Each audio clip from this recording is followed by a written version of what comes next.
Olá, sejam bem-vindos à página da Casa do Caminho. Meu nome é Tayana, estou aqui para mais um dia de estudo do Evangelho segundo o Espiritismo. E antes de iniciar propriamente, vamos fazer uma pequena prece para elevarmos o nosso pensamento. Querido e amado Mestre Jesus, muito obrigada pela oportunidade do estudo, por estarmos iniciando mais um ano no trabalho do bem, amparados, protegidos, orientados pela divina doutrina dos Espíritos, que é o nosso sustento, que é o nosso guia. Seja conosco, nos livre de todo mal, nos ajude a sermos homens novos, pessoas novas nesse novo ano e que possamos sempre trilhar o caminho do bem. Seja sempre em nome de todos os nossos amigos espirituais do bem, nossos anjos da guarda, que nunca nos abandonam, em nome de Maria de Nazaré, nossa mãe, de Jesus e de Deus, acima de tudo, que iniciamos o estudo do dia de hoje. Que assim possa ser, graças a Deus. Hoje nós vamos tratar do Evangelho, capítulo 6, item 5, a vinda do Espírito de Verdade. Para a gente começar a esmiuçar aqui os parágrafos, eu gostaria que vocês tivessem em mente que esse estudo ele foi trazido pelo Espírito de Verdade, pelo próprio Espírito de Verdade. Numa das oportunidades de cursos que a Casa do Caminho proporciona às pessoas que querem estudar, um dos facilitadores, uma das pessoas que estava passando esse curso, sinalizou que o Espírito de Verdade é o pensamento de Jesus. Então, toda vez que nós observarmos que a mensagem foi orientada, passada pelo Espírito de Verdade, isso significa que é o próprio pensamento de Jesus, na íntegra, passado para a gente. Essa mensagem ela foi passada em 1856, no livro Obras Póstumas. O Espírito de Verdade se apresentou pela primeira vez em 1856, no livro Obras Póstumas. Era uma moça, a senhorita Baldwin, que foi a médium responsável por trazer essa mensagem do Espírito de Verdade pela primeira vez. E aí, na sequência, durante a codificação, o Espírito de Verdade se apresentou algumas vezes. Esse capítulo 6 ele tem o título O Cristo Consolador. Então, a gente já sabe que, além do Espírito de Verdade estar novamente dando essa instrução, isso também tem correlação com o que a gente tem que prestar atenção, É na imagem, no exemplo de Jesus, que o próprio Jesus está orientando. Então vamos lá devagarzinho, Ler aqui os parágrafos, um por um. Como em tempos passados, entre os extraviados filhos de Israel, venho trazer a verdade e dissipar as trevas. Observem que essa mensagem é passada na primeira pessoa, Ele mesmo está se colocando como o facilitador, quem está passando a informação.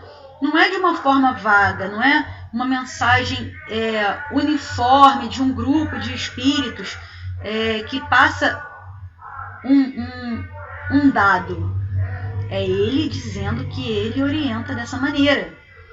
Então não tem erro, Não tem erro. Isso aqui é para ser levado ao pé da letra. Muitas passagens, elas são alegóricas, elas têm parábolas, elas são direcionadas àquele povo daquela ocasião. Tem muitas passagens bíblicas que também, mais anteriormente ainda, na época de Jesus, era passada para aquela população com aquele entendimento, mas isso aqui já é passado em 1860, na codificação, de acordo com como Jesus queria que fosse passado mesmo, e citando o próprio. O que eu quero dizer com isso? O impacto é muito maior. A mensagem é direta, a gente não tem que subentender nada. Vocês vão ver isso mais para frente. O Espiritismo, como a minha palavra, olha o link direto, a ligação ela é direta. A gente pode também relembrar das 3 revelações, Moisés recebeu uma parcial. Na sequência, nós tivemos a Jesus aí e a gente não conseguiu aproveitar na íntegra. E na sequência foi orientado que haveria ainda um outro consolador, uma outra mensagem, mas essa ficaria permanentemente. E é porque a gente já tem como compreender melhor do que na época que Jesus esteve aqui, essas mensagens que não mudaram, não são diferentes, porém são ditas de uma forma mais explicadinha, que agora a gente já consegue, né? A gente pode até fazer uma analogia muito simples, né? Que não tem como eu explicar o que é 2 mais 2 para uma criancinha. Em um dado momento, ela pode entender que 2 mais 2, né, vai dar um número, simplesmente, e repetir, que já é bom. Mas mais à frente, ela já sabe por quê. E nós estamos um pouquinho mais à frente. Nós hoje já sabemos por que fazemos. Por que devemos seguir tais condutas, né, termos tais ações. O que isso vai ocasionar para a gente? Então a gente já não faz tão mecanicamente, né, quanto antes. A gente já tem um embasamento, a gente já tem o discernimento, né? A fé raciocinada, a ciência atrelada às questões que surgem na nossa vida, no nosso dia a dia. O Espiritismo, como a minha palavra, em tempos passados, deve lembrar aos incrédulos que acima deles reina uma verdade imutável. Não muda, né? Deus bom, Deus grandioso, que faz a planta germinar e as ondas se levantarem. Então, gente, não criemos complicações para lermos o que é para ser lido. Deus, soberanamente bom e justo, acima de tudo, tem suas leis imutáveis. E tais leis devem ser seguidas. Então, quando Jesus traz isso, ele já diz que essas são as questões assim mesmo. É dessa maneira que a gente tem que levar adiante. Outra coisa muito curiosa, né? Eu repito até muitas vezes quando eu converso sobre isso, mas foi uma coisa que me marcou muito. E toda vez que eu estou querendo interpretar demais ou ler demais, a gente tende a puxar para o que a gente acha correto. Eu me lembro que um facilitador também, num estudo desses da casa, falou que a doutrina é 2 espíritos. Não é a doutrina da Tayana, não é a doutrina do Joãozinho, não é a doutrina da Mariazinha. Então é o segundo o espiritismo, não segundo o que me convém. E cabe muito bem nessa passagem. Jesus está explicando o que é que Deus fez e como é a ordem das coisas. Então que a gente siga por esse caminho. Revelei a doutrina divina como um ceifeiro. Juntei em feixe o bem espalhado na humanidade e disse: vinde a mim todos vós que sofreis. Seguindo todos os ensinamentos, ou grande parte dos ensinamentos, ou dando o nosso máximo para seguir os ensinamentos, nós temos muito mais chance de melhorar do nosso sofrimento. Porque vocês vão ver aqui para frente que ele fala que é o contrário. O caminho do bem ele é largo, mas as pessoas querem ir pelo pior caminho. Vocês vão ver, né? Uma antítese aqui do caminho largo e do caminho estreito, porque mais à frente é dito que o caminho estreito é que é o correto, porque é o mais difícil. Mas se a gente seguisse o caminho do bem, ele seria o fácil. Né? Uma antítese que dá pra gente fazer essa associação aqui, porque aqui ele está dizendo diretamente o que é para ser feito. Porém, os homens ingratos se afastaram do caminho largo e reto que conduz ao reino de meu Pai e se extraviaram nos ásperos e estreitos caminhos da impiedade. É, de novo, uma analogia. Quando a gente tem uma criança e a gente quer prevenir que aquela criança se machuque, a gente tenta de toda maneira tirar todos os percalços do caminho, mas por vezes aquela individualidade, aquele ser precisa trilhar o caminho e nessa se machuca e aprende que aquele outro ali é aquele caminho bom. Então nós somos essas pessoas, somos esses seres, os errantes, né? Os seres que erram e que podem também ajustar o rumo. Ele quer que nos ajudemos uns aos outros, mortos e vivos. Ele levanta também essa questão aqui da continuidade da vida. Isso é, mortos, porém segundo a carne. Né? A gente tem ainda esse hábito de falar, né? Aí fulano morreu. Mas a encarnação, ela é uma, né? E reencarnar é uma outra etapa. Porém, a vida é uma, única. Né? Nós somos seres imortais. Então, a partir da criação, a gente só troca de roupa, só troca de invólucro, só troca de local, só troca de profissão para adquirirmos novas experiências e nos burilarmos. Mas Somos só nós mesmos. Porquanto a morte não existe. Sejais socorridos, e que não mais a voz dos profetas e dos apóstolos, mas a voz daqueles que não estão mais na terra, seja ouvida para vos bradar. Orai e acreditai, pois a morte é a ressurreição, e a vida é a prova escolhida durante a qual vossas virtudes cultivadas devem crescer e desenvolver como cedro.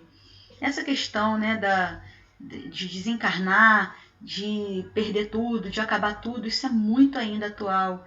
Isso é a doença, a dor, né, a perda, a falta. Esse desespero, ele é ainda inerente ao ser humano.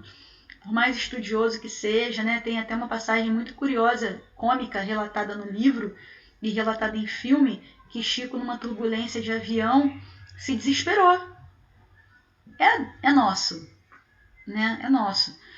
Porém, que a gente possa tentar, de alguma maneira, mesmo que pouca, pedir auxílio para que esse desespero não turve a nossa visão. E que a gente possa, lá no fundo, ter um pouquinho de calma, posso dizer calma, para a gente retomar o que já é nosso e que faz sentido. A doutrina espírita, que é tão lembrada aqui, né, por Jesus, acabou de ser passada por ele reforça muito que os espíritos serão esse acalento, serão as palavras que os apóstolos diziam. Então, que esse vínculo que nós temos, né, tanto entre nós mesmos encarnados como nós e o plano espiritual, seja uma constante, que não apavore, que não amedronte, que não cause dor, mas que a gente saiba que essa ligação, ela é uma coisa que vai nos fortalecer, que vai ampliar os nossos horizontes de entendimento, né? Que nós possamos sempre ter esse discernimento, que é uma continuidade, que se nós orarmos e crermos, isso vai fazer cada vez mais sentido e se tornar cada vez mais natural em nós, né? Homens fracos, que percebeis as trevas de vossas inteligências, não afasteis a tocha que a clemência divina coloca entre vossas mãos, para aclarar vosso caminho e vos conduzir, filhos perdidos, ao regaço do vosso Pai. Sinto-me cheio de compaixão pelas vossas misérias, pela vossa imensa fraqueza, para deixar de estender a mão segura aos felizes extraviados, que vendo o céu, caem no abismo do erro. Acreditai, amai, meditai nas coisas que vos são reveladas. Não misturei o joio com o bom grão, as utopias com a verdade, que é outra coisa muito atual, né? Que não deixa de acontecer ainda para nós aqui nesse planeta de provas e expiações, que é essa confusão dessas interpretações, né? As pessoas, elas podem se perder de fato no que elas acreditam e propagar isso para outras pessoas sem ser a verdade de fato. A verdade de fato, ela é passada por Jesus, e foi passada por Jesus desde sempre, por Deus desde sempre, né? Mesmo antes da vinda de Jesus, né? Porém, é aquilo, a gente não tinha, o ser humano não tinha ainda a condição moral, intelectual de assimilar da melhor maneira. Hoje, já tendo, a gente ainda deturpa muita coisa. Muitas pessoas deturpam por vaidade, por ganância, manipulam o próximo que está desesperado, que tem menos instrução, né, que não está em condições ainda ou naquele momento está privado da sua melhor razão, é manipulado às vezes por uma fé não raciocinada, por um fanatismo, ou até por falta de escrúpulos. Então a gente precisa estar muito vigilante para seguirmos as orientações. A igreja, ela está dentro de nós. A fé está dentro de nós. Nós não precisamos de templos, nós não precisamos de dogmas, nós não precisamos de nada externo para nós nos religarmos. A religião é isso, é a religação. Porém, por vezes isso conforta, por vezes isso ajuda na concentração. E às vezes isso é usado para manipular. E infelizmente ainda é uma coisa frequente na nossa sociedade. Então é isso que ele está levando aqui para que a gente traga para nós mesmos e ponderemos. Que a gente acredite, ame, medite nas coisas que são reveladas. Para que a gente não coloque nosso personalismo quando formos nós a propagar alguma ideia e que nós não coloquemos o desespero à frente dessa razão também. Nem o personalismo, nem a dor. Para que nós não enganemos, nem sejamos enganados. Espíritas, amai-vos, eis o primeiro ensinamento, e instruí-vos, eis o segundo. Ninguém tira de nós a instrução, né? Então, ler, estudar, ouvir palestras, se não puder ler, ver cursos, tudo que for pertinente, né? Não existe o certo e o errado se for só o certo. O que eu quero dizer com isso? Não tem religião A, B ou C melhor que a outra. Mas aqui ele foi muito explícito, né? Espíritas, amai-vos. Não adianta a gente falar que todo mundo tem que se amar se a gente não consegue. A gente tem que começar em casa. A gente tem que começar no nosso círculo de trabalho, nas nossas amizades e estender. Não há nada também de errado em querer ajudar num desastre fora do país, em uma situação pontual. Não há.